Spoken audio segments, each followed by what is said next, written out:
Hey guys, welcome back to Clownfish TV. This is Kneon. I am not here with Geeky Sparkles in this video. I'm going to talk about something that bores her to death. That'd be Microsoft. We're going to talk about Microsoft issuing a second, get this, a second emergency patch for Windows this month.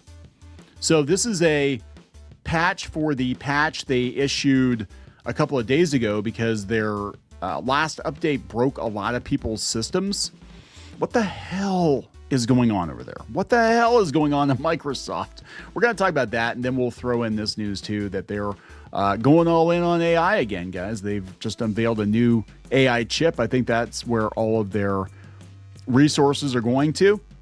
They want to, pimp their AI. But yeah, a patch for a patch is never a good sign. So let's talk about this before we get into it any further. Please subscribe for more pop culture news, views, and rants. This is coming from ZDNet. Microsoft issues second emergency patch for Windows this month. Update your PC today. Shipping an update that fixes some bugs but creates new ones is raising serious questions about Microsoft's quality control or lack thereof. There are multiple tech blogs that are calling out Microsoft. They're like, what are you guys doing? Like, seriously, what are you doing? It looks like amateur hour. Like the amateur circus over there. So this year has gotten off to a rough start for Microsoft and Windows users, at least when it comes to bugs. The January 2026 update introduced a slew of glitches that the company is now trying to clean up. Yeah, it froze a lot of people's machines. I guess you couldn't use Outlook. In my case, my laptop uses an NVIDIA GeForce GPU, and I got the black screen, so I couldn't even get into Windows. It was frustrating. I'm like, is it my Wi-Fi? What is going on? Here was a damn patch. They said at the same time, new bugs keep popping up and plaguing users. So now they have a new emergency patch, a patch for a patch. On Saturday, Microsoft kicked off its second out-of-band emergency patch of the month, dubbed KB5078127. This one fixes a problem introduced by the January Tuesday patch update. Are you keeping track yet? They have to patch their update twice in a week, guys. Specifically, the update prevented Outlook and other apps from opening files or saving files to the cloud-based storage sites such as OneDrive and Dropbox. This meant that Outlook would fail to open for many people who stored their PST files on OneDrive. I don't like OneDrive, but whatever. This emergency patch includes the first out-of-band patch issued on January 17th to fix issues with remote connections to Windows cloud devices and with secure launch. It also carries the security fixes and improvements from the January 13th update. If you're running into trouble trying to open or save files with OneDrive, Dropbox, or other cloud sites, you may want to install the latest patch and keep your fingers crossed. Oh my God. The bug fest is far from over. At the same time, Microsoft has been fixing the existing bugs caused by the Patch Tuesday update. Another glitch has surfaced, also caused by the January update. This one is preventing a limited number of Windows computers from booting up, impacting Windows 11 25H2 and 24H2. The bug triggers a black screen upon boot up and displays a stop code pointing to an unmountable boot volume. I had the black screen. It just wouldn't do anything. So here's what's interesting is a quality control question. Some of these bugs are isolated to specific hardware and software configurations, and with all the variations out there, it's difficult for Microsoft to test for every possible combination. The company has also responded relatively quickly to squash those new bugs. Well, yeah, because, stock and all that jazz. But doesn't leave it off the hook, not by a long shot.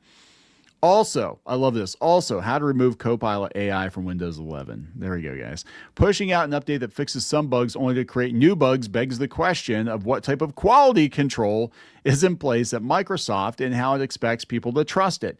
Don't.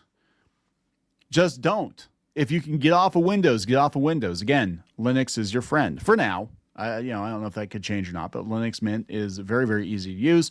The only thing that's keeping me from switching over to it entirely is there are some applications I use that do not have Linux support, and Wine's not sufficient.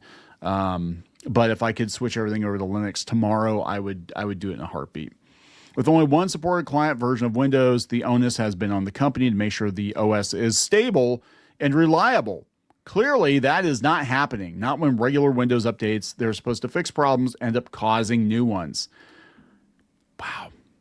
This is insane. Yeah, and Computer World's saying the same thing. They're like, it's all It's a huge problem. They said, yeah, Microsoft said the latest out-of-band updates are cumulative and include security fixes, et cetera, et cetera, et cetera. This is insane. This is insane. This should not be happening. Everybody's calling Microsoft out at this point. Even the tech magazines are calling them out. And, like I said, Linux is very easy to use. It's not for everybody, I don't think, but it's a lot more accessible than it was before. It's very Windows-like. Mint is very, very Windows-like. So this is what it's all about, I think. They're chasing AI, and they're letting Windows go to the wayside because eventually they will probably build the operating system, if we're even going to call it that, into the chips that are installed to your computers, and they're not even going to bother with Windows. You'll just have like a Copilot, thing that you talk to like Siri, and that'll be your computer. They think. I don't think people are going to go for it. I really don't. I think they're betting on the wrong horse. There are a lot of people that just want to, use the internet old school before the AI takeover. This is coming from The Verge. Microsoft's latest AI chip goes head-to-head with Amazon and Google. So the Maya 200 chip is starting to roll out to Microsoft's data centers today. Yeah, and it's going to be hard to find memory. Geeky was telling me before I recorded this video that memory, RAM, is going to be very hard to come by because of all this stuff. And I have to wonder if they're not going to overproduce it. Like they're going to overproduce, kind of like toilet paper. Remember during the pandemic where nobody could get toilet paper, and then all of a sudden there's like toilet paper everywhere because they overproduced it. But at that point, the pandemic was already pretty much over. And I have to wonder if there's going to be so much damn RAM in, 2 or 3 years because they're all overproducing it now. I don't know. It said Microsoft is announcing a successor to its first in-house AI chip, the Maya 200. Each chip has more than 100 billion transistors. Wow. Microsoft will use Maya 200 to host OpenAI's ChatGPT 5.2 model and others from Microsoft Foundry and 365 Copilot. Maya 200 is also one of the most efficient inference systems Microsoft has deployed, with 30% better performance per dollar. How many dollars are we talking about?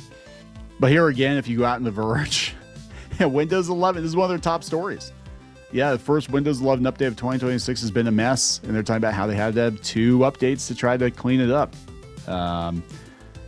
It's just not looking good for them. I don't think people really give a shit about the AI because all the headlines are Windows 11 is broken, Windows 11 sucks, Windows 11 broke my computer, Windows 11 is trash. And that's what people care about right now when it comes to Microsoft. They don't give a shit about their AI ambitions. In fact, a lot of people are turning on AI because they're like, well, if you can't even get this right, it's like we don't want your AI running our households or anything like that. This is insane. So I'm gonna wrap it up, guys. Please subscribe for more pop culture news, views, and rants. We'll talk later.